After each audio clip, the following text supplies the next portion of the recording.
Hello, I'm Jon Scholes, President and CEO of the Downtown Seattle Association, and I want to welcome you to a new podcast series that I'm launching this year called Seattle City Makers. In the series, I'll be sitting down with leaders from across our city to discuss with them the impact and influence they're having on how we experience Seattle today and in the future. I'll speak with leaders in arts and culture, from business and real estate and retail, and Seattle's food scene, and discuss with them the projects and initiatives that they're leading, their approach to leadership, and get their perspective on the challenges and opportunities facing Seattle as we emerge from this global pandemic. My aim is to bring you the stories and anecdotes behind the headlines that many of these individuals are making in our community, to get real with them about their decision-making process and their approach to leadership. In the first few episodes, you'll hear from restaurateur Ethan Stoll, developers Liz Dunn and Jordan Seelig, and arts leader Bernie Griffin from the Fifth Avenue Theater. But to kick off our new series and our first podcast, I was joined by Carmen Best, Seattle's former police chief, who's out with a new book at the end of 2021, and of course, who left the Seattle Police Department after a distinguished 30-year career in the summer of 2020. I discussed with Carmen her new book, her approach to leadership, and the decision that she made in the summer to leave the department and how she made that decision. I hope you enjoy my conversation with Seattle's former police chief, Carmen Best. Well, I'm here with Carmen Best, nearly a 30-year career with the Seattle Police Department, of course, former chief, the first Black female police chief of the police department, and now a NBC News law enforcement analyst, a contributor to King 5, a mother, a grandmother, and an author. And first, Carmen, just thanks for spending time and kicking off our first inaugural edition here of our new podcast, Seattle City Makers. I am excited. Congratulations to you for putting this podcast on. Excellent. You've always been a great friend of downtown Seattle and the Downtown Seattle Association. So I thought who better to kick this off with than you, given your long career in Seattle and your leadership, the impact you've had on the conversations about public safety and reimagining policing. And of course, we want to talk about your new book that was released back in October. So we've got a good amount of ground to cover, and you've got to be under a rock to not know that you've put out a new book, because you've been everywhere promoting it and it's getting great publicity, and you've done the circuit of the big time shows, and we're glad you're now on our show. Yeah, I'm glad to be here. It was quite the whirlwind, promoting Black and Blue leadership lessons on breaking barriers and racial reconciliation. I was excited to do it, excited to do the media interviews and all that, but it was tiring as well. Well, that's kind of where I wanted to start, as you're a first-time author, and we'll get to the substance, of course, but I'm sort of interested in the process of how you went about writing this book, and then when you made the decision, how you made the decision to want to tell your story in this way. And it's a very personal story of your own, upbringing and leadership and time in law enforcement and leaving the department. So when and how did you make that decision to write the book? Yeah, it was really the confluence of a number of things. I really wanted to talk about some leadership lessons that I had learned. I was expressing that to a friend who said, well, you should write a book. And I thought, I should write a book about that. It wasn't anything more than just a desire to kind of share some knowledge and information and looking at ways I could do that. Fortunately, just by luck, another friend knew a person who worked at HarperCollins. They connected us. We talked. They thought it was a good idea. They supported it. I joined with a collaborator, and we started working on it. What was your process? Did you have a time of day and a place that you would go to? How did you sort of maintain the discipline? I wanted to work with a collaborator. So what I did was I interviewed 4 different people, who typically work with budding new authors. I interviewed them. I selected one. She was great. And then we just started talking. And we would talk every week for at least 3 or 4 hours. And, it got me, even a person as chatty as me, even I ran out of things to say, which is almost impossible. And I didn't quite run out, but almost. So we really did just a lot of talking about what I wanted to share, different experiences. And then she would basically write all of this all of our conversations down, and then we would review it, and we strike things in and strike things out. And sometimes it was very little, and sometimes, I pretty much struck it all out and had to start over, you know what I mean? But it was, and we just stayed on a pace that we were going to write, at least a chapter a month. Whether there was, sometimes that took a little bit of time, and sometimes it took a lot more time, but I was just committed to doing it. That meant all day Saturday and Sunday. Did you have a goal by which you wanted it done by a certain date, or were you Yeah, just going to let it I did have a end goal. when it ended? Because I felt like it was all, especially those last few chapters, all very relevant to current situations. And 4 years from now and 5 years from now, there'll be other situations, So I wanted to get it out relatively soon, sort of commensurate with some of the most recent events. And so my goal was to get it out by summer. And we were done in May. But what I didn't know, because again, being a novice at this whole thing, is that there's so many iterations. There's a legal review and the editor and the editor's editor. And by all the time all that happened, it was more close to September, and then it has to go to print, and then you can get it out, in the public domain. So that took October 26th was when we released. Thanks for taking us a little behind the scenes on the process. I've got a few friends that have recently written or are in the process of writing books, and I'm always interested in just around the approach and the discipline to how you pull it off, particularly as a first-time author. Yeah, well, I set up timelines. Like we said, a chapter a month, and we knew we were going to do 7 chapters, and then we just made sure we stayed on it or in front of it. So you cover, your upbringing and the importance of, your mother in particular, but your family to, instill in behaviors and habits that, gave you, I think, some early leadership qualities. You tell the story of running for class president, and you kind of take us behind the scenes there. When you were a kid, did you feel that you had special leadership qualities? Did you think about leadership? What was the decision to run for class president? What was behind that for you? I think I did feel that. It's really funny. I played a lot of sports when I was younger. I can't remember the exact number, but I got multiple, inspirational and coaches awards, for those teams. Because I was always that one, that wanted to bring us together and work for the team and, encourage others to do their best. And while I was really competitive, super competitive, I also wanted my teammates to do well. You can be competitive, but still have enough humility to want others to do well. Even if sometimes that meant if the better person wasn't me for that particularly in track, for that particular race, okay. Or if I didn't get to be the starting person on the basketball team and my friend who was better was, okay, that just inspired me to do better. And what drew you to law enforcement in early 1990s, the Rodney King beating and riots, time of a lot of racial unrest between the law enforcement community and the black community, and you entered the police academy, and I think the only person of color in the academy. No, I wasn't the only. Shelton Robinson was in my class, and he was from Seattle, and he was African American too. Only black female in the academy. Yeah, only black female. Yeah, in my class at that time.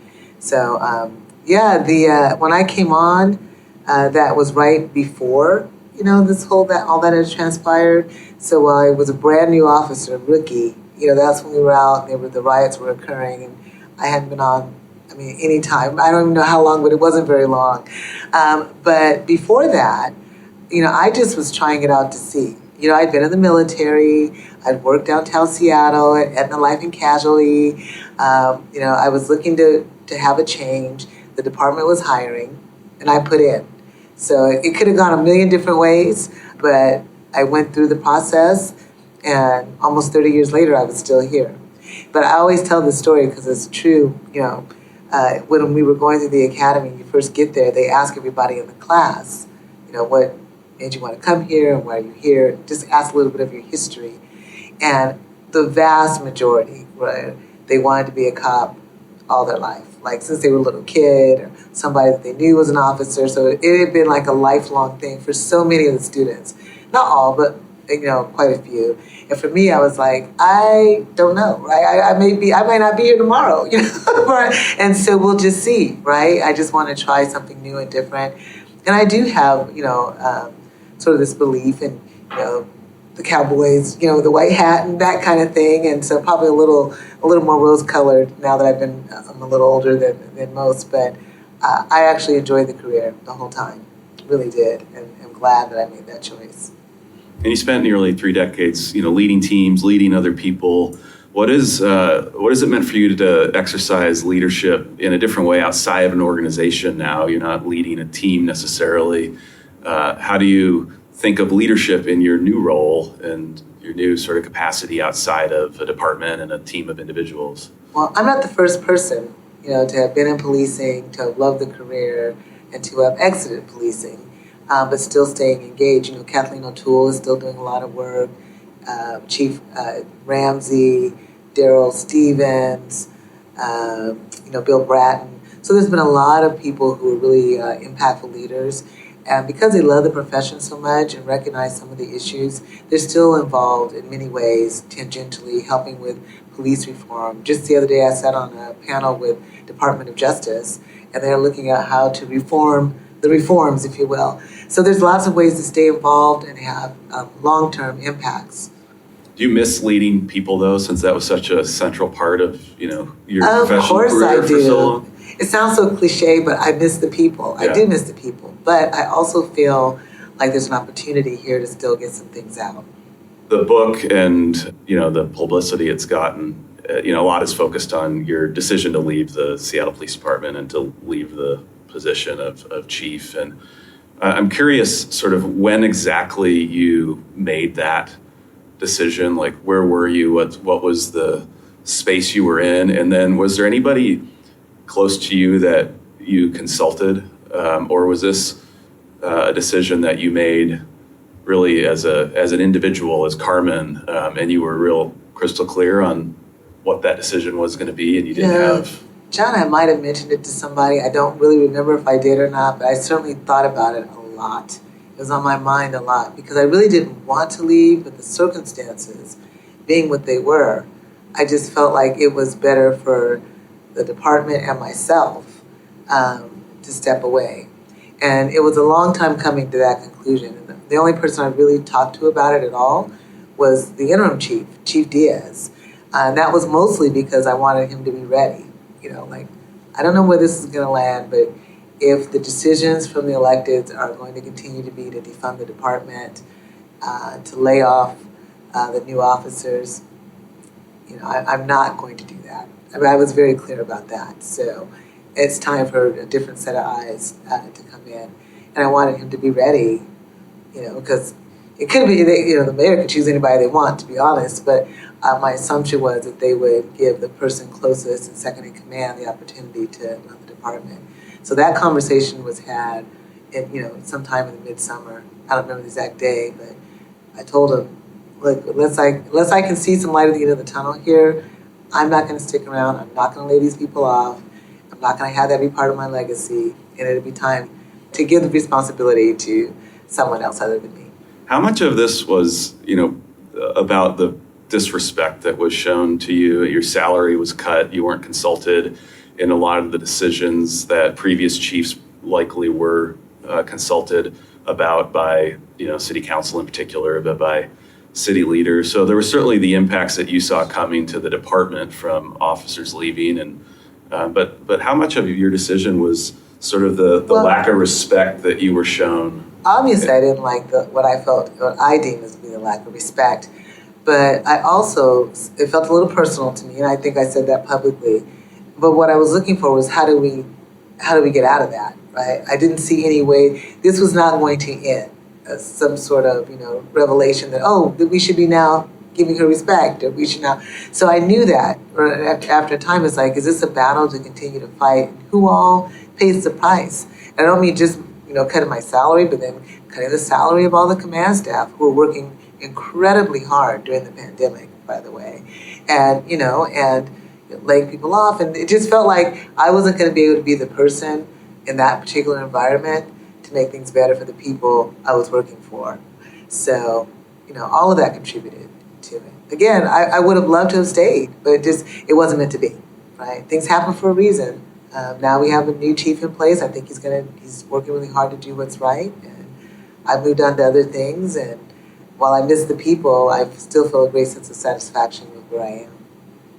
During that time and maybe to the present day, do you feel like the voice of the Black community in Seattle has been, listened to, consulted around this question of how we reimagine policing? I mean, it strikes me that the way you were treated and sort of your perspective dismissed and not respected is emblematic in some ways of perhaps. Isn't it like a weird irony of the whole thing? I think it is anyway. It's interesting because there are a lot of factions and a lot of people, trying to work on these issues of race and policing and all of the things around it. And so when I remember when I announced that I was leaving, several, if you remember this, but several of the African-American ministers got together and held a protest and wanted me to stay. So there were a lot of folks within, particularly the African-American community, who were very proud and wanted to see the chief remain in place. But there were other folks who did not feel that way, and who just really wanted to, not have policing in Seattle, not fund policing in Seattle, not have a conversation about what that looks like. So there you got, different perspectives from different areas. It seemed to me like one group was being listened to and another group was not. So there was a loud squeaky wheel, so to speak, that was getting all the attention and the preference, and others were not. So you spend a lot of time in other parts of the country, and you're consulting for MSNBC and others on law enforcement matters. From your years in the profession and what you're doing now, when you look around at other cities and communities, who's doing well in reimagining policing in a way that addresses bias policing, protects community safety for all? Are there models Seattle should be looking to, or are departments in similar positions of really trying to figure this out and get it right? I think everyone's trying to figure it out right now. I know there's a lot of good projects underway. I mean, only because you've asked, I can't name them off the top of my head, but I know there's a lot of major cities that are looking at doing different things to bring community and police together, restructure organizations. And so many of them are trying to do that in the midst of rising crime, shots fired. I don't know if you saw or heard the mayor from San Francisco, London Breed. I mean, she at one point cut $120 million from the police budget, and now she's trying to get more officers on and do more targeted public safety. So that's just an illustration to me. I really applaud her for having the courage to say, I might have got it not quite right the first time through, so I'm willing to revisit what that looks like. Maybe not take it back to where it was, but also look at making some changes so that we do have effective public safety and that the police are a part of that, right? And so in my view, and I say this, I'm trying to say this with humility, but it was completely predictable that if you started removing officers and not prosecuting for some of these crimes, that they were going to go up. I could have seen it like a year ago, and I think most people could have, but we were in such a tumultuous time, and all of these things would be being conflated as the same thing. Race and racism and policing is not the same thing as people getting a pass for theft. I mean, you can't. They're just two different veins there that need to be looked at independently about what we're doing, and so I think we're starting to realize that at this point. Yeah, it's real interesting to see how things have evolved down in the Bay Area and this sort of movement and effort to really recenter the importance of community safety that everybody, desires. Yeah, it cannot be a free-for-all. It's just like if we have, you have children, I have children, they get to play and do stuff, but I'll let them just do anything they wanted to do when they were little. It's like, no, you can't pick up the hammer or, whatever it is that they might want to do for fun. Because there just has to be some set of rules around how we interact, how we behave, what's acceptable, what isn't acceptable. And we can't favor, one side over the other. It's got to be a collective decision. Yeah, and certainly cities and downtowns have never worked well or been desirable if they're first not safe and healthy places. That's right. So it's so critical. Right. What's your advice to young people today that are looking to get into a career in law enforcement? I always tell people to stay involved. with whatever it is. Not specifically for law enforcement, but any avenue for public safety, because there's other areas. But to stay involved, keep an open mind. It's easier to make a decision about what's happening if you had conversations with, or been a part of, or done a ride along, or something along those lines, so you can see all the perspectives. I really hate the idea of trying to tell people what to think, but I think when they get when they talk to multiple people and get multiple perspectives, they're just better informed, and their decision making is so much better. Is there something that you wish you'd included in the book that you didn't get to, or that came to you after that long process was concluded? There were like I said, we talked for hours and hours and hours. So many stories and things that could have been used that just weren't, simply because there's only so many pages and so much time. So I think we captured, the main crux of what we wanted to get out there. Now I got the writing bug. I'm like, what's next? Someday I hope to write another one about something else, because it really is fun to share your experiences if you think they're relevant. So speaking of what's next on the writing front, what's next for you more broadly than that, career-wise? Yeah, I am still working on it. I had said once, and I mean this, nothing is off the table. I'm at a point in my life where I could do a lot of different things, and I feel like I have a lot of opportunity. So far, I've been working in the private sector. I think it's not a secret to everybody. I was a finalist in New York City, which I think would have been great. But, I wasn't the choice, and I'm fine with that, So we'll see. I'm still staying very close to the fire with, public safety and other issues. And I myself am excited to see what the future holds, really. So we've got some new city leaders here in Seattle. Is there advice that you have for them around the issues that we've been struggling with as a city? I mean, we've got a great interim chief. I know that they're asking as well, and Adrian, and a great team there. But is there some words of wisdom you have for our new leaders in Seattle? Well, yeah. I think as I reflect over the last year, and I don't think that anybody, whether I agree with them or not, was intentionally trying to hurt the city, but we just have very different perspectives. But you have to listen to everybody's perspective.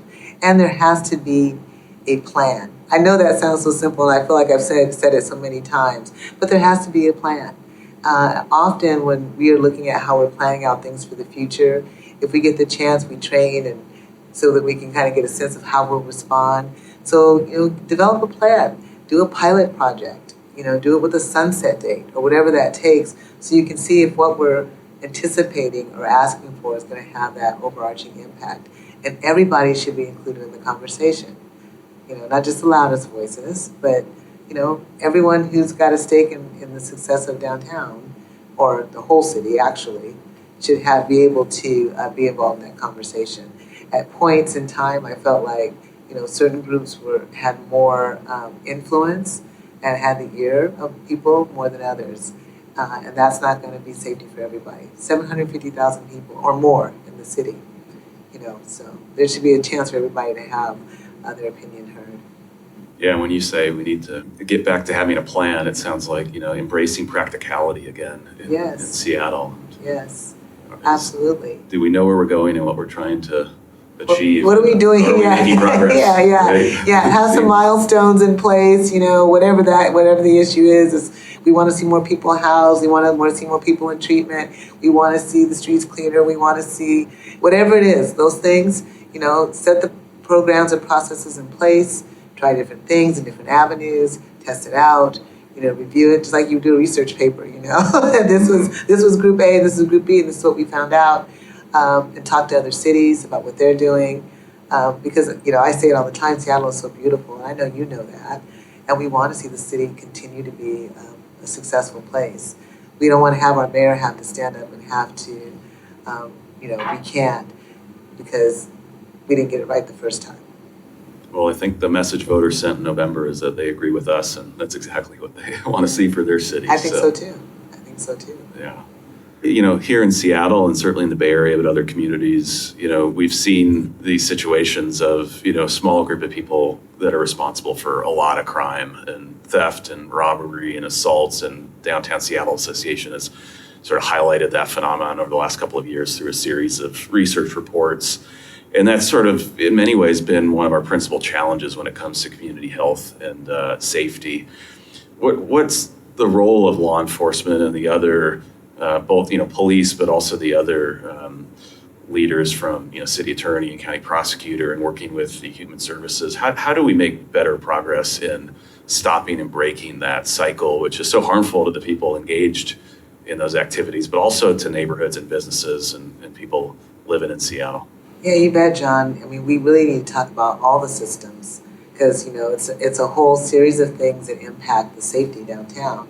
So as you know, it's making the arrest might be one thing, but then if the person isn't held, if there's not some form of either, some sort of, disciplinary action or treatment, whatever that is, then we're just cycling people through.